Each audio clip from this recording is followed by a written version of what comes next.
Hi and welcome to Healthy Life Hacks. I'm Jefferies, the present-day wise woman, a realistic naturopath coming to you from the surfing beaches of Australia. This podcast is for those of you who are wanting to really rock your life and health and live from a place of prevention. Let's get into today's episode. What does it take to thrive as a woman in today's world? I get messages from women all the time saying, Jen, I want what you've got, you know, the energy, the vibe, the kind of lifestyle, the success, all those kind of things. And what I know is that I work really mindfully at the life that I create. I really do. And I have for decades. And what's really cool is that the window of wellness, the window of well-being, whatever you want to call it, it's always open. So it doesn't matter where you are. If things have not been going the way you want, and you want to thrive and you want to flourish in today's world, knowing that I've had to adapt and do things to be able to, keep growing myself, because the world is just ever changing. And probably the biggest thing I've done is really grow into just being me. And what I know is that it's magnetic to other people when people see others living in their authenticity. And it's like, what do we do? How do we find that gem of just being real and being ourselves truly? So that's what I want to talk about today, because it's been such a wonderful thing for me to find in my life. Let's go. One of my favorite kind of topics, I was part of a project a bunch of years ago where we did this process to work out kind of like what was our one message, that short, sharp, bare ass minimum message that we had for the world. And mine was to be real. Be real. And it screamed at me the second they went, we'd done this whole process for a couple of days and we're sitting there, and then they said, okay, so what we're going to do now is just what is your legacy? What do you want to leave? What do you want to help people with in this lifetime? And for me, it was instant. There was no questioning the words that came through, and the words that came through were to be real. Be real. And we wrote it on our arms, and we were photographed in black and white, and it was a whole kind of process. It was this I was in Canada at the time, and it was this Canadian woman who was doing this project, and I realized that through that whole process that we'd done, that there was so much in it, and it was so much about thriving as a woman in today's world. How do we do it? And I have to definitely, give credit to kind of my past life, in that what I know is it's been a journey for me to get to here, some super highs and some super lows. And the wisdom of age, for me, has made it easier to be real. However, I know that if I'd been surrounded by and had other role models when I was younger in that space, I'm certain I could have embraced it and explored what it was to be me. Jen, the unicorn-loving, rainbow, glitter-loving, needs to lead the world in a better place, surfer chick, big old daggy dyke, if you want to put labels on it. All those things. Being safe in the world to be able to explore all of who and what we are is huge. And I see nowadays I run coaching programs, group coaching programs, and private one-on-one coaching with people. And my Unmessable You program, which is what I call it, is all about that. It's all about us embracing us, all of the quirks, all those kind of things. Because what I know is, until we really embrace us, we'll have more challenges with emotional health. We'll have more challenges with mental health. I had, big challenges just fitting in, finding my supportive kind of network in work and home life.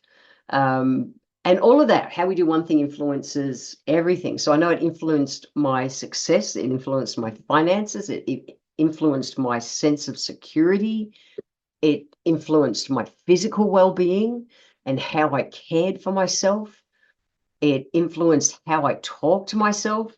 So the whole self-compassion thing, being gentle with myself, and really just being able to create an environment in this world, this big, fast-paced world, where we get to juggle balls and be all responsible and all those kind of things, to still be able to find my harmony and find I am beautifully content in life. Oh my God, it's only the last few years that I've really realized that I am really content in life, and that I had always judged being content thinking it was kind of mediocre and boring. No, there's this place in life where when we are so in flow, and not saying we don't get challenged. Holy shit, I still get challenged all the time. However, as we're in our flow, we don't swing as far off center. And that's how I love working with people. I love working with women, particularly over 40 years old, who are feeling a little bit lost, who are feeling, what's next, whether it's you've got the house, you've got the career, you've got the car, you've got all the stuff that says you're successful. However, feeling a bit lost, lonely inside, your physical health might be being taxed, emotional health, mental health. And there's kind of so many layers to it, which is why it's a 12-week program, literally a season that I work with women for. But I thought I wanted to just touch on it today, because what is it to really embrace our authenticity? What is it to be Jen, the present day wise woman, Jen, the naturopath, Jen, the surfer, Jen, the wife to the most beautiful Alice McKinnon?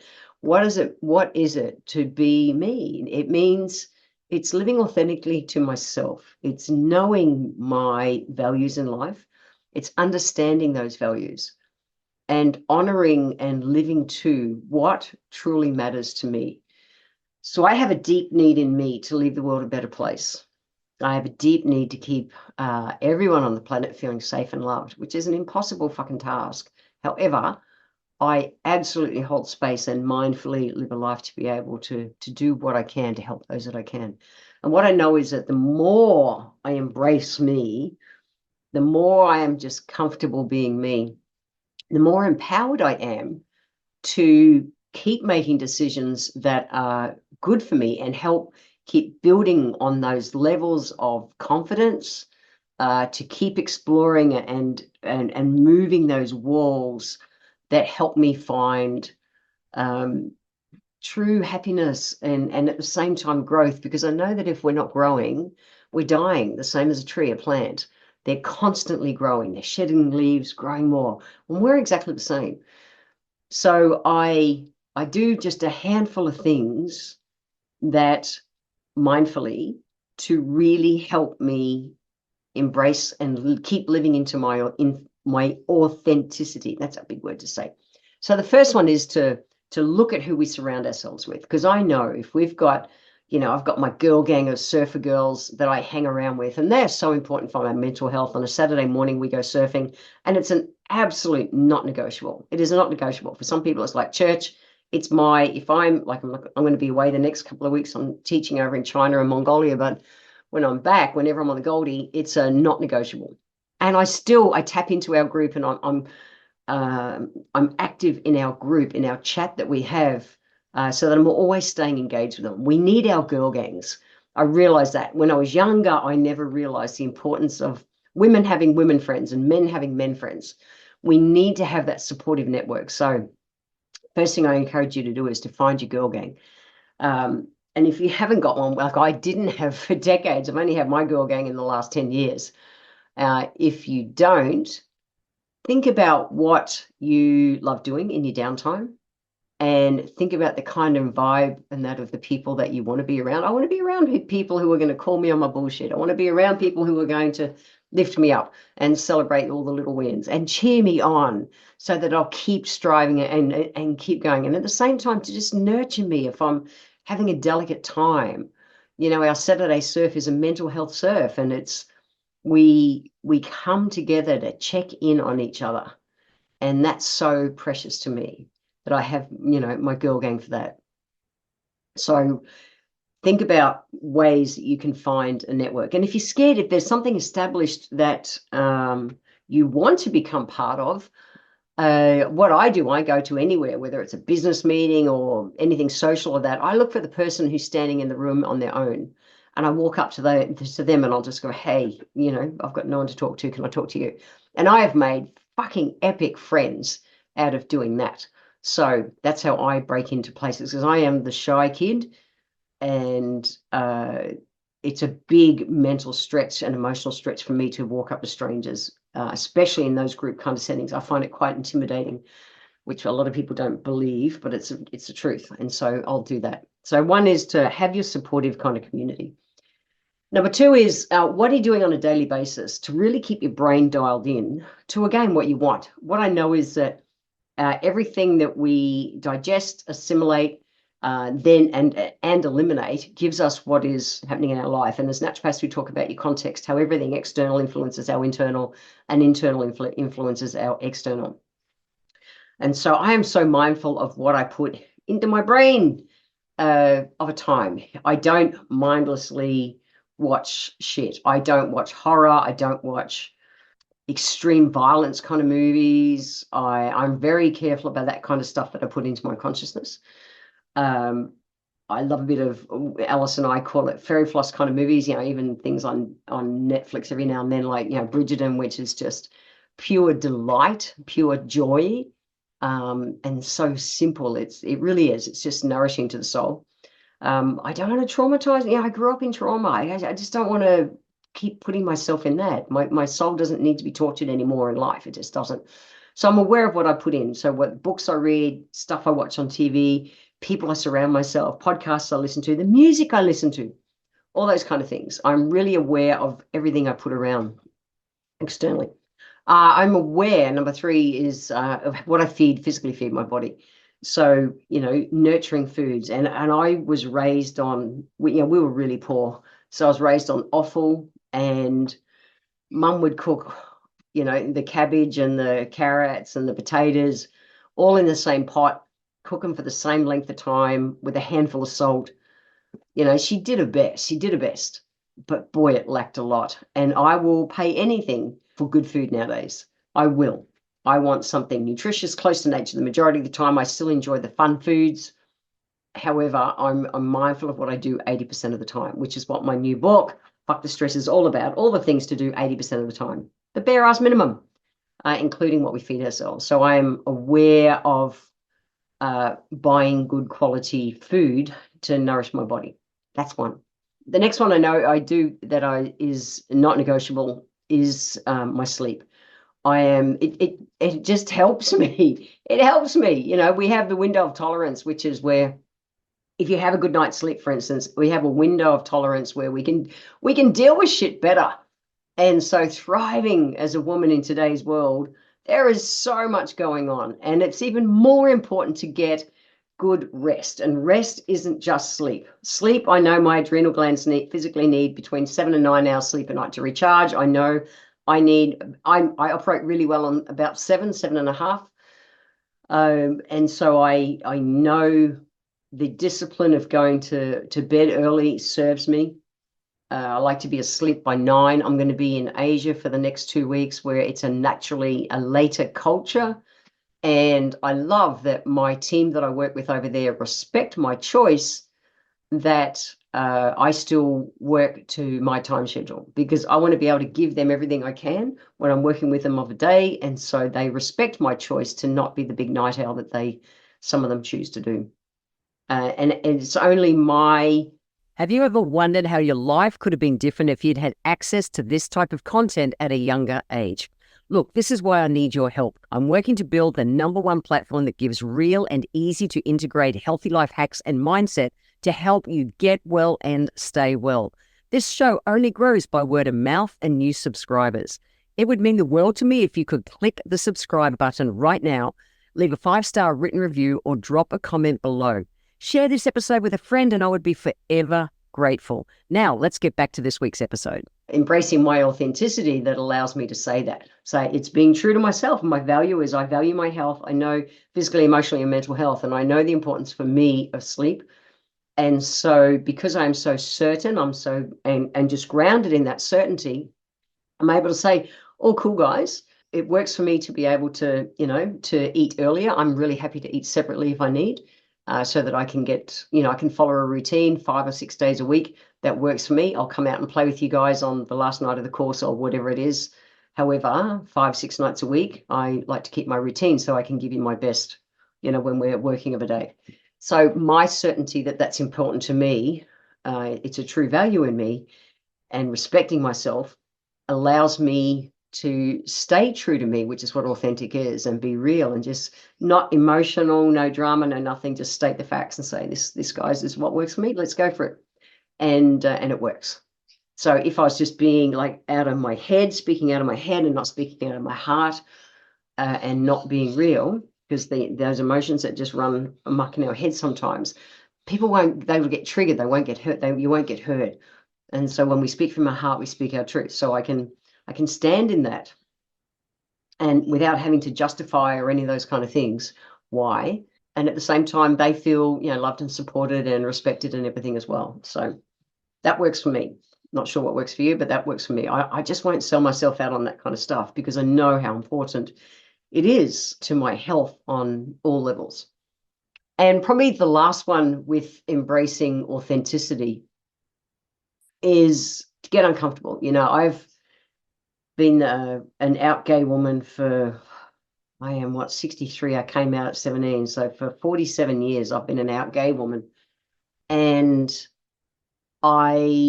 it's been an evolution for me. And the world is changing, which I keep pushing boundaries, because I need the world to change for me, let alone for the other gay women who come behind me, or just people who come behind me, women in general. So I'll walk into a men's shop nowadays because I choose my body shape and energy. I enjoy wearing men's clothes. No, I don't want to be a man on any level. I love being a woman, and I prefer collared shirts or t-shirts and guys fitting jeans more than women's fitting jeans. That's my normal kind of clothes. And so I'll go to guy shops. Now, my vibe and being comfortable in doing that allows that experience to go well nowadays. Now, if I think back 30 years ago, 40 years ago, wow, it was a different world. It was a different world. I remember I could cry thinking about it. I would walk slowly past shops, wanting to go in and not having the confidence and not having the support of people around me, because they didn't get it and I didn't know how to communicate it. Not having the confidence to go in there, and I was just awkward. I was bloody awkward because I wasn't dressing how I was comfortable and all those kind of things. And so my partner about 15 years ago, Barb, great woman, just so much love for that woman. And part of that is the fact that she encouraged me to, she'd see me looking and kind of wondering as we wondering as we wandered past those shops. And she encouraged me to go in there and supported me and was there with me while I would look in the shops, and it was great. It gave me the confidence to really just keep growing in that. And I love nowadays it's more of a non-event. There's still some shops definitely where the shop assistants aren't as receptive to someone like me going in and buying my clothes in there. However, it's wildly different to what it was 40 years ago. And I know the only way that change comes to the world is for us to make the change, for us to get uncomfortable, for us to grow, for us to test the boundaries. I think so often of the women, cry again, the suffragettes back in 1900. There were such courageous women who fought and went on hunger strikes and did so much stuff to get us the vote back in England. And I'm so grateful for them. And I feel such a responsibility to live my best life and to thrive as a woman in today's world, and to keep moving the boundaries, testing the boundaries, and letting me get uncomfortable. And it doesn't matter what kind of woman we are, but just if we get to create the world for the next generations, for our kids and our grandkids and the grandkids and all the women who'll come behind us. And every little decision, every little time that we sell ourselves out in today's world, it's not a step back, but it's slowing the process. So do you have to push boundaries as fast as I do? No, you don't have to. However, the importance of us thriving in this world as a woman goes beyond just us thriving in this world as women. We are laying the groundwork for the mental health, the emotional health, the safety of all the women to come, for generations to come. And so I just wanted to speak in today to say that it's there for us, and it doesn't matter what age. I love that I've got the wisdom of age that I've got nowadays, but it doesn't matter if you're 20, 30, 40. I have a lot of 40-year-old women who listen to my podcast, 40, 50, 60s. And it doesn't matter. You don't need to wait till you're in your 60s to take these steps today. But when you're showing up of a day, just think about what are the tiny things you can do. If we all just do these little stretches and learn to be real and be us and live to our values, that's the important part. Do what really truly matters to us. Look at what we take into our life. Look at what we bring out, and really live into helping drive the cause of women, And if you want to be the housewife, raise the kids woman, fucking fantastic. Thrive in that. Thrive and flourish in that. If you want to be the career, corporate kind of chick, thrive in that. If you want to be the surfer girl, thrive in that. It doesn't matter what it is, but thrive in it and help make it safe for the women to come behind us, because they're going to no matter what. And I want to help make it a safe space for them. I really do. And I look forward to the other women of the world helping make it a more safe space for the other women on this world, even in right today. Holy shit, it's so not safe for a lot of women in so many countries of the world, let alone minorities like gay women. That's even next level. So just think about mindfully crafting the life you choose. If you need guidance, that's where sometimes it's great to work with a coach or mentor. I believe a coach or mentor's job is to keep you safe while you stretch and grow, because it's only through stretching and growing that we will create a different world and the world that we want. So, seek out a mentor or a coach if you're wanting to do those kind of things. If you want to have a chat to me about the stuff I do, give me a yell. We can have as cool a life as we choose, or we can have as challenging a life as we choose. We get to choose. I want to thank you for being here today. If you enjoyed my podcast, please let me know by leaving a review on Apple Podcast. Every month, I draw one lucky person who leaves a review, have a free 1-hour consultation with me. Be sure to subscribe to the show wherever you're tuning in from, so that you always catch the next episode. I welcome your emails, and you can write to me at podcast@healthylifehacks.com.au. Until next time, remember, when it comes to life, live it, love it, and get on with it.